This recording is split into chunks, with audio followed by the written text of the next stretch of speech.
శ్రీగురుభ్యో నమః. హరి ఓం. శ్రీ మహాగణాధిపతయే నమః. శ్రీ మహాసరస్వత్యై నమః. శ్రీగురుభ్యో నమః. హరి ఓం. సజ్జోజాతం ప్రపద్యామి సజ్జోజాతాయ నమో నమః. భవే భవే భవశ్వమాన్ భవోద్భవాయ నమః. సర్వం శ్రీ పరమేశ్వరానుగ్రహకటాక్షఫలసిద్ధ్యర్థం.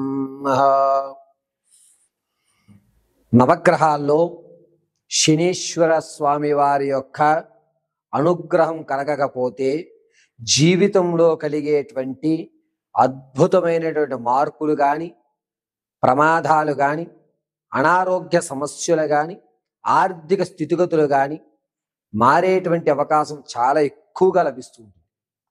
శని ప్రభావం వల్ల ఎప్పుడూ చూడనటువంటి నూతన ప్రదేశంలో శివదర్శనం గావించడం, శని ప్రభావం వల్ల స్థానచలనాలు జరగడం, శనీశ్వరి ప్రభావం వల్ల ఆర్థిక నష్టం కలగడం అనేటువంటివి మనం తరచుగా వింటూ ఉంటాం, చూస్తూ ఉంటాం. అదేవిధంగా శని ప్రభావం కనుక జాతకుడికి ద్వాదశంలో కానీ, అర్ధాష్టమ శని కానీ, షష్టాష్టమ శని కానీ ఉంటే కలిగేటువంటి విపత్తులు, అతను ఎదుర్కొనేటువంటి సమస్యలు అనేకమైన ఉంటాయి. వీటికి ఏ విధమైన పరిష్కారాలు లభించాలి, శని వక్రస్థానంలో చూస్తే ఏ విధమైనటువంటి ఫలితాలు లభిస్తాయి అనేటువంటివి మనం తెలుసుకుందాం.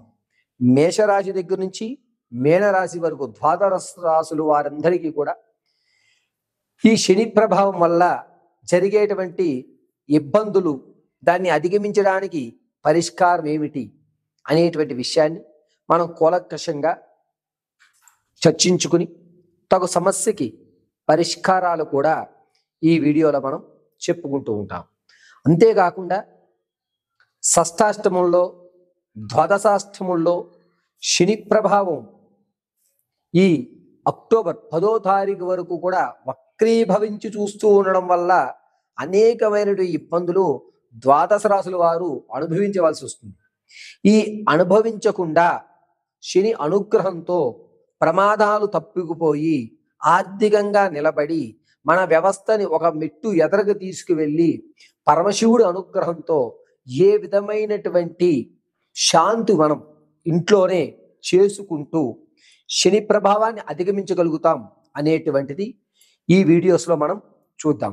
శని వక్రీభవన అనేటువంటిది అక్టోబర్ 10వ తారీఖు 2025 వరకు కూడా వక్రీభవించే చూస్తుంటాడు. ఆ తదునంతరం శనితో చంద్రుడు కలయిక, తదుపరి శనితో రాహు కలయిక, దానివల్ల కలిగేటువంటి విపత్తులు అక్టోబర్ నెలలో మనం విశదీకరించుకుందాం. ప్రస్తుతానికి శని వక్రీభవన స్థానం, దానివల్ల ద్వాదశ రాశుల వారికి జరిగేటువంటి ఫలితాలు, ఆ ఫలితాలు శుభసూచికమా అశుభసూచికమా, శుభమైతే ఆ శుభసూచికంలో మనం ఏ విధంగా ప్రవర్తించాలి అనేటువంటి విషయం ఇప్పుడు మీకు వివరించడం జరుగుతుంది. తదుపరి కన్యారాశి వారు. కన్యారాశి వారికి శని వక్రీభవిస్తూ చూస్తూ ఉండడం వల్ల తమలో తమకే భేదప్రాయం ఏర్పడుతుంది. అంటే ఇన్నర్ వాయిస్లోనే మీరు సంక్షోభణ చెందేటువంటి అవకాశం లభిస్తూ ఉంటుందన్నమాట. అంటే మంచివారిని కూడా చెడ్డవారిగా మీరు అపోహించుకుంటారు, చెడ్డవారిని మంచివారి కింద ఆపదపడుతూ ఉంటారు. ఈ విధానంలో కొంచెం కన్ఫ్యూజ్ మైండ్ అనేటువంటిది ఏర్పడి సరైన నిర్ణయం తీసుకోక మీరు తీసుకునేటువంటి నిర్ణయం వల్ల మీ బంధువర్గం కానీ, కుటుంబ సభ్యులు కానీ ఇబ్బంది పడేటువంటి అవకాశం ఏర్పడుతూ ఉంటుంది. ఇక సెప్టెంబర్ నెలలోకి వచ్చేసరికి ఈ కన్యారాశి వారికి మెదడుకు సంబంధించి బొప్పులు కట్టడం కానీ, లేకపోతే తల్లో ఏదైనా ఇబ్బందులు కలగడం అనేటువంటిది ఎక్కువగా లభిస్తూ ఉంటుంది. శని శుభసూచకంలో ఉన్నా సరే కేతు శనీశ్వరుడు వక్రీభవిస్తూ కేతువును చూస్తున్నాడు.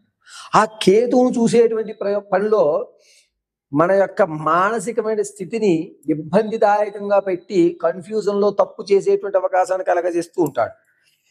ఖచ్చితమైన నిర్ణయం ఏ రోజు తీసుకోలేకపోతుంటాడు ఈ కన్యారాశి వారు. అంతేకాకుండా స్థిరంగా ఉన్నటువంటి ఆస్తిని ఏమన్నా మారుద్దామా, ఎప్పటి నుంచో ఉన్న ఆస్తిని మారుద్దామా, దీన్ని అమ్మి వేరేది కొందాము, ఇలా మార్చేద్దాము, వచ్చే ధనాన్ని ఫిక్స్డ్ వేద్దాము అనేటువంటి ఒక కన్ఫ్యూజ్మెంట్ తో ఇంట్లో మీ యొక్క బంధువులతో కానీ మీ కుటుంబ సభ్యులతో కానీ వైరం అనేటువంటిది ఏర్పడుతూ ఉంటుంది. నువ్వు ఏం ఆలోచిస్తున్నావు, ఏం చేస్తున్నావు, నీకేమైనా అర్థమవుతోందా, అసలు ఎందుకు ఇలా మారిపోయావు అని మిమ్మల్ని అందరూ కూడా నానా విధాలుగా మాట్లాడేటువంటి అవకాశం లభిస్తుంది.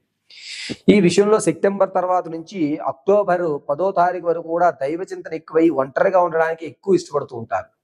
పైగా ఎవరికీ కనబడకుండా ఎక్కడికన్నా దూరంగా వెళ్ళి మనం బతకాలి అనేటువంటి ఒక నిర్ణయానికి ఖచ్చితంగా మీరు వస్తూ ఉంటారు. దీనివల్ల కొన్ని ఇబ్బందులు కలిగినా సరే మీ యొక్క స్థితిని మాత్రం మార్చుకోరు.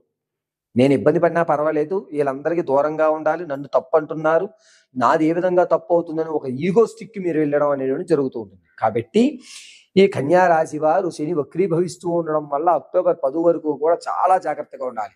వీరి యొక్క మనోవేదన అర్థం చేసుకోవాలి కుటుంబ సభ్యులు కూడా. వారికి కావాలని చేస్తున్న నిర్ణయాలు కాదు, వారి మానసికమైన స్థితి మారుతుంది. కాబట్టి ఈ కన్యా రాశిలో వారు తీసుకున్న నిర్ణయాల్ని మీరు ఒప్పుకుని దానికి తగ్గట్టుగా మీ ప్రణాళికలు వేసుకోండి. ఆ ప్రణాళికలు వేసుకోవడం వల్ల వీరి యొక్క వ్యవస్థ కొంచెం మన కుటుంబంలోనే ఉంటారు. లేకపోతే దూరంగా ఎక్కడికైనా వెళ్ళిపోయేటువంటి అవకాశం, ఇంట్లోంచి వెళ్ళిపోయేటువంటి అవకాశం ఎక్కువ లభిస్తూ ఉంది. శని వక్రీభవిస్తూ ఉండడం వల్ల, అందులోనూ కేతువు కుజుడు యొక్క స్థానాన్ని చూస్తూ ఉండడం వల్ల ఈ కన్యా రాశి వారికి వచ్చేటువంటి ధనం కూడా చుట్ట చివరి వరకు వచ్చి ఆగిపోతుంది. నా గోల్డెన్ ఛాన్స్ మిస్ అయిపోయింది, ఇది ఒక్కటి తగిలింటే నేను ఈ పాటికి నా జీవితం మారింది, లగ్జరీ లైఫ్ అనిపించేవాని అనేటువంటి క్షోభ ఎక్కువైపోతుంది. కాబట్టి హై ఎక్స్పెక్టేషన్స్ అనేటువంటివి, ఉన్నతమైన విలువలతో కూడుకున్నటువంటి నిర్ణయాలు మీరు ఆలోచించకండి. 3 నెలలు మనది కాదు అనే ఒక నిర్ణయం మీ బ్రెయిన్కి మీరు అలవాటు చేయండి. ఈ 3 నెలలు కూడా భగవంతుడు ఏది ఇస్తే అదే మనకి అవకాశం. ఈ అవకాశం ఎందుకు వచ్చిందో అన్న నిర్ణయాల్లో ఉన్నాడు. విదేశాల్లో ఎవరైతే ఉన్నారో వారు అక్కడి నుంచి వేరే చోట విదేశానికి వెళ్తారు తప్ప మళ్ళా స్వస్థలానికి వచ్చే అవకాశం లేదు. విదేశంలోనే వేరే విదేశాల్లోకి మారేటువంటి అవకాశం ఎక్కువగా కనబడుతుంది. ఆడవారి విషయం దగ్గరకు వచ్చేసరికి మీరు ఇంతకు ముందు ఎవరితో అయితే సన్నిహితంగా ఉన్నారో వారు మీ రహస్యాలన్నీ బయట పెడుతున్నారని తెలుసుకుని వారిని దూరం చేసేటువంటి అవకాశం. అంటే ఇప్పటి వరకు మీ శత్రువు ఎవరు మీకు తెలియలేదు, ఇప్పుడు తెలుస్తుంది. అది కూడా ఇప్పుడు సెప్టెంబర్ 10వ తారీఖు నుంచి అక్టోబర్ 10 లోపు మీ శత్రువులు మీకు తెలియడం, అమ్మ నమ్మిన బట్టు నువ్వేనా అనేటువంటి ఆశ్చర్యానికి గురవడం జరుగుతుంది. ఇక ఆరోగ్య విషయానికి వస్తే కన్యా రాశి వారికి భుజాలు లాగడం, ఈ కాళ్ళ దగ్గర కాళ్ళు ఎవరో పట్టుకుని లాగుతున్నారా అనేటువంటి ఒక భావనకు రావడం అనేది జరుగుతుంది. ఈ స్థితులు అనేటువంటి ఇబ్బందిదాయకంగా జరుగుతూ మానసికమైన ఆందోళన కలుగుతూ ఉంటుంది. అయితే ఈ స్థితి నుంచి మీరు బయటపడి పరిపూర్ణమైన శనీశ్వర అనుగ్రహం కలగాలి అంటే కనుక ప్రతినిత్యము కొబ్బరి నూనెతో ఈశ్వరుని యొక్క దేవాలయం నందు ఈశ్వరుడి అభిముఖంగా కొబ్బరి నూనెతో దీపారాధన చేస్తే కన్యా రాశి వారికి అద్భుతమైన ఫలితాలు వచ్చి మీ ఆరోగ్య సమస్య కుదుట పడ్డము, మీ శనీశ్వరుడు వక్రీభవనం చేస్తూ మీకు పడుతున్నటువంటి మానసిక ఇబ్బంది తొలగడం అనేటువంటిది జరుగుతుంది. కాబట్టి కొబ్బరి నూనెతో శివాలయంలో దీపారాధన చేస్తూ శనీశ్వర జపారాధన చేయడం అనేటువంటిది కన్యా రాశి వారికి చెప్పదగ్గ సూచన.